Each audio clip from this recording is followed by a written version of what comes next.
Olá, amigos e companheiros. Mais uma vez estamos aqui nesse bate-papo, conversando a respeito da doutrina espírita. Estamos estudando o Livro dos Espíritos, buscando assim compreender as verdades espirituais, aquelas verdades pelas quais nós, seres humanos, todos vivenciamos. A espiritualidade tenta nos passar esclarecimentos a respeito da nossa vida. Como chegamos aqui? O que estamos fazendo? Qual a nossa destinação? Qual o nosso futuro?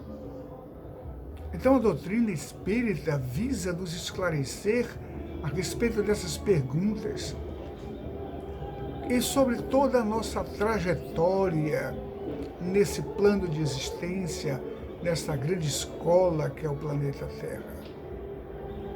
São lições e experiências maravilhosas que a espiritualidade, como mensageiros do Cristo, nos trazem à luz da verdade, entendimentos e esclarecimentos para que nós possamos, assim, perceber tudo aquilo que Deus tem disponibilizado para nós, como ensinamentos e instruções, como essa bússola maravilhosa, para que nós possamos trilhar caminhos melhores, mais iluminados, mais conscientes e melhores cidadãos. Cidadãos todos somos não só do planeta Terra, mas cidadãos do mundo, cidadãos do universo como um todo.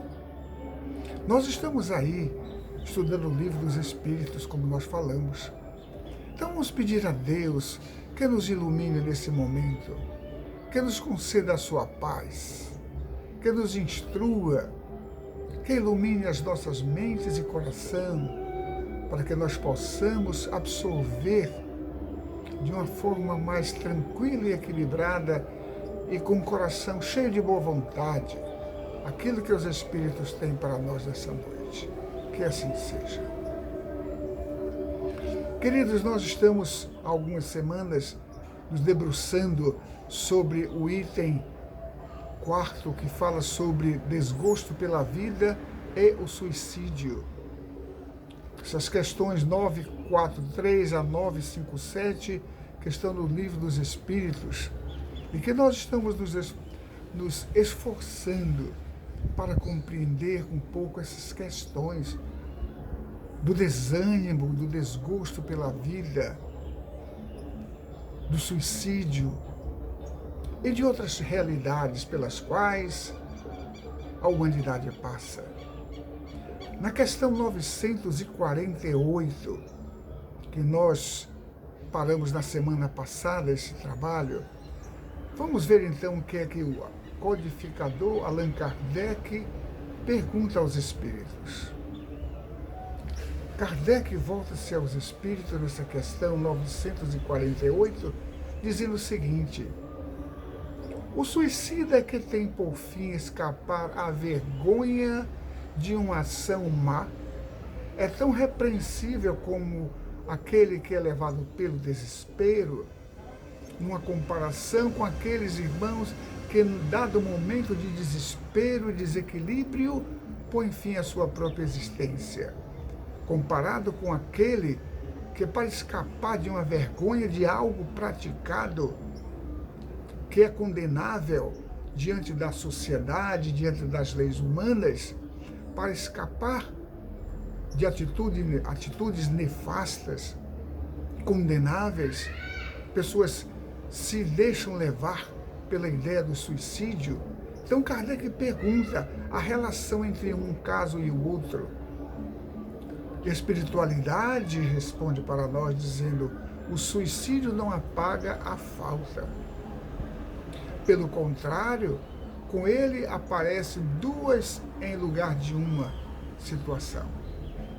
Quando se teve a coragem de praticar o mal, é preciso tê-la para sofrer as consequências. Deus é quem julga. Então, é quando alguém pratica um ato que é condenável diante das leis humanas, e da ética e da moral da sociedade, e para fugir dessa situação, de encarar os resultados, as consequências desses atos, o indivíduo então põe fim à sua própria existência. A espiritualidade diz que, neste caso, aparecem duas situações. Uma que ele tira a sua possibilidade de arrependimento e de recomeço de vida, e a outra que ele vai infringindo as leis divinas sobre as quais ele terá que prestar contas.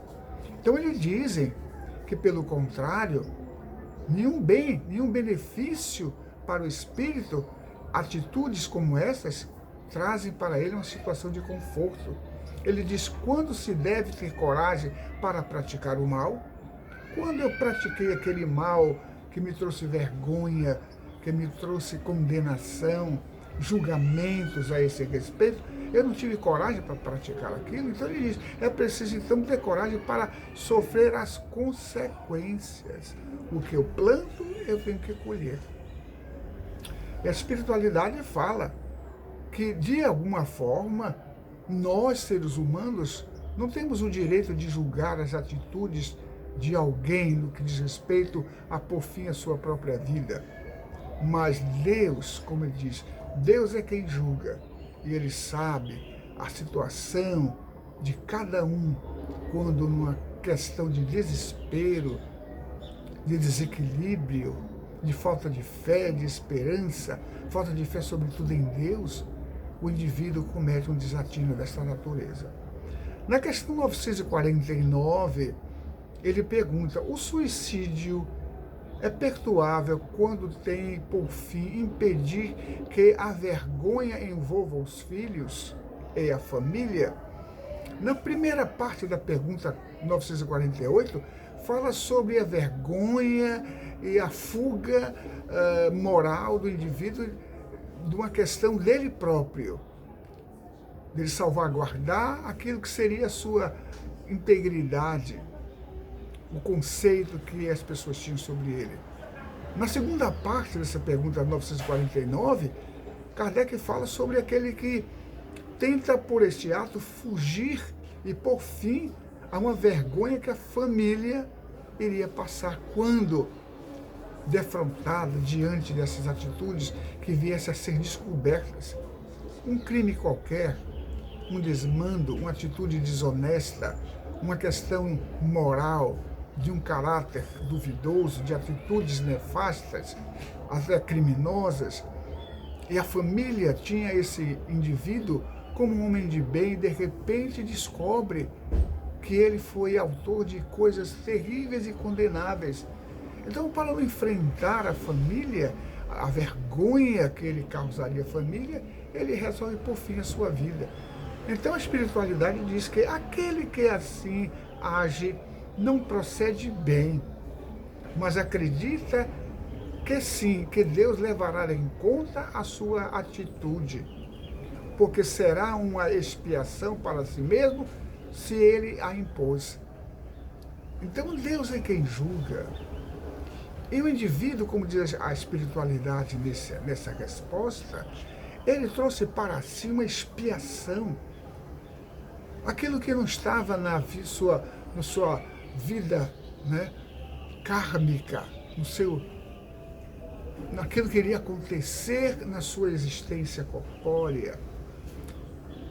E que ele, nessa atitude, traz para si uma situação que não estava prevista. Não estava, assim, vamos dizer, no seu script kármico. E que ele mesmo, por essas atitudes, resolve assumir. Então, diante das leis divinas, o nosso irmãozinho terá que responder, sim. Embora sua intenção fosse salvaguardar a vergonha pela qual a família iria passar. Mas, claro, isso não apaga. Isso não apaga. Portanto, somos convidados por Deus a termos atitudes nobres dentro de casa, com os nossos familiares, com os nossos vizinhos, no nosso trabalho, na nossa atividade, nas nossas relações, A espiritualidade nos convida a agirmos com sinceridade, com honestidade, né? Para que nós não tenhamos que passar por situações de vexame. O homem de bem, é isto que a espiritualidade nos convida, a ser o homem de bem. É aquele que, ao chegar à noite, para e analisa tudo o que aconteceu durante aquele dia. E ali ele, analisando, percebe se as suas atitudes foram honrosas, se alguém tem de se envergonhar, se ele tem que se envergonhar de alguma coisa que ele fez em detrimento de alguém. E é isso que a espiritualidade nos conclama, a sermos o mesmo, em casa, no trabalho, na rua, onde quer que sejamos, pois nos dizemos cristãos. Cristão é aquele que segue o Cristo, os seus ensinamentos, não é? As prerrogativas, é tudo isto. Mas vamos seguir então adiante, somente lendo uma parte de um comentário que Kardec, codificador, ele coloca. Ele diz o seguinte, para que nós possamos visualizar. Aquele que tira a própria vida para fugir à vergonha de uma má ação, prova que tem mais em conta com a estima dos homens do que com Deus. É isto. Às vezes se tira a vida nessas circunstâncias para escapar do julgamento dos conceitos das pessoas, mas não se pensa no julgamento divino, naquilo que nós vamos enfrentar no futuro diante das leis de Deus. Questão 951, Kardec pergunta: o sacrifício da vida não é às vezes meritório quando tem por fim salvar a de outros ou ser útil ao seu semelhante? O sacrifício da vida não é às vezes meritório quando tem por fim salvar a vida de outros ou ser útil aos seus semelhantes? Uma ocasião, uma pessoa me perguntou algo que é muito relacionado com essa pergunta, nessa 950. Por exemplo, essa pessoa me pergunta, olha, aquele que é, por exemplo, um guarda-costas, em que, estando ele ali para proteger aquela pessoa, de repente ele percebe que alguém mal intencionado saca de uma arma para atingir o seu protegido. Ele lança-se à frente e recebe aquele tiro, aquela bala que tira-lhe a vida, salvando a vida daquele ao qual ele estava protegendo. Neste caso, a pergunta que Kardec faz é esta: ele é considerado um suicida? A mesma pergunta que me fizeram. O que é que você me diz a esse respeito? A espiritualidade nos fala que Deus leva sempre em conta a intenção, o motivo pelo qual aquelas atitudes foram praticadas. É sempre levado em conta aquela questão da atitude, da intenção. Os espíritos respondem dizendo: isto é sublime, de acordo com a intenção. E o sacrifício da vida não é então um suicídio. Foi um sacrifício que ele fez na questão da sua atividade profissional, que sabia que teria que proteger alguém e que a sua própria vida poderia estar em risco. A espiritualidade diz que não é um suicídio propriamente, porque ele salvou uma outra vida, mas continua dizendo, mas Deus se põe a um sacrifício inútil e não pode vê-lo com prazer se estiver manchado pelo orgulho. O sacrifício não é meritório, senão pelo desinteresse, e aquele que pratica tem, às vezes, uma segunda intenção. Neste caso, não há uma segunda intenção. Foi realmente levado por uma questão da sua própria atividade profissional que corria esse risco. Mas, mesmo assim, como diz a espiritualidade, nós não somos juízes para julgar. Mas Deus leva sempre em conta. E quando eu escolho uma profissão em que eu sei que minha vida estará sempre em risco, eu terei que responder diante das leis divinas o porquê que eu estou colocando a minha vida em risco. Claro, diz a espiritualidade, que Deus sempre leva em conta qual é a intenção de salvar uma vida, de proteger uma vida. Kardec, o codificador, ele diz o seguinte: todo sacrifício feito às custas próprias, à própria felicidade, é um ato soberanamente meritório aos olhos de Deus, porque é a prática da lei da caridade. Salvar uma vida é sempre uma caridade. Questão 952, Kardec pergunta: o homem que parece como vítima de abuso das paixões, que, como se sabe, deve observar o seu fim, mas às vezes, quais não têm mais o poder de resistir, porque o hábito as transformou em verdadeiras necessidades físicas. Esse homem comete suicídio? A espiritualidade responde: é um suicídio moral.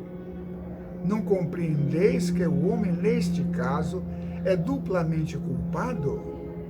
Há nele a falta de coragem e bestialidade, e, além disso, do esquecimento de Deus.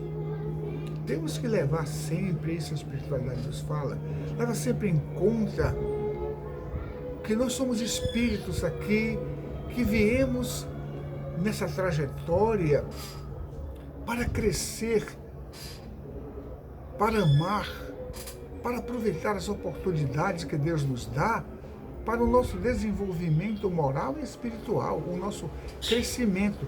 E é claro que muitas coisas durante essa trajetória acontecem. E que às vezes nós nos embaraçamos diante de determinadas circunstâncias. Por isso, meus queridos, temos que lembrar que nem sempre certas posturas que nós assumimos são desculpáveis diante das leis divinas.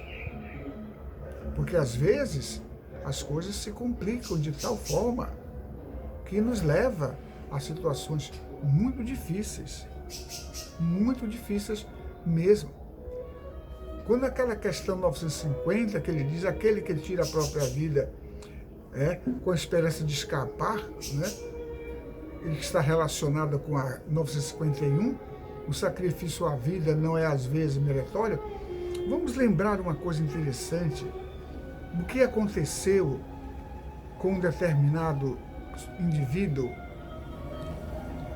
Há um caso interessante, o caso famoso de um suicídio coletivo associado ao fanatismo religioso, que um pastor chamado Tim Jones, de 47 anos, ele era fundador de uma seita chamada o Templo de Deus, ou Templo do Povo, o qual no ano de 1978, mais propriamente dia 18 de dezembro, em Johnstown, que era a cidade, esse senhor, isto era numa aldeia, no meio da selva, na Goiânia, ele levou ao suicídio nada menos do que 900 pessoas, sugerindo que eles tomassem suco de laranja com um veneno muito poderoso, o cianeutro.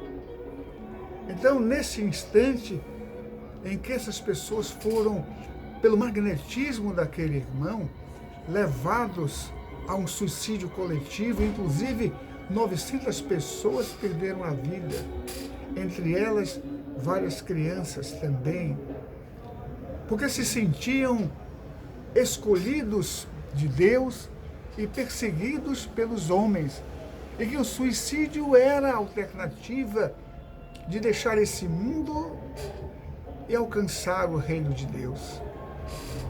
Então repare que muitas vezes aqueles aos quais nós seguimos os ensinamentos, muitas vezes são indivíduos que estão aí desequilibrados e que, pelo seu magnetismo, às vezes, convencem pessoas de praticarem atos terríveis, que sequer num estado normal eles o fariam.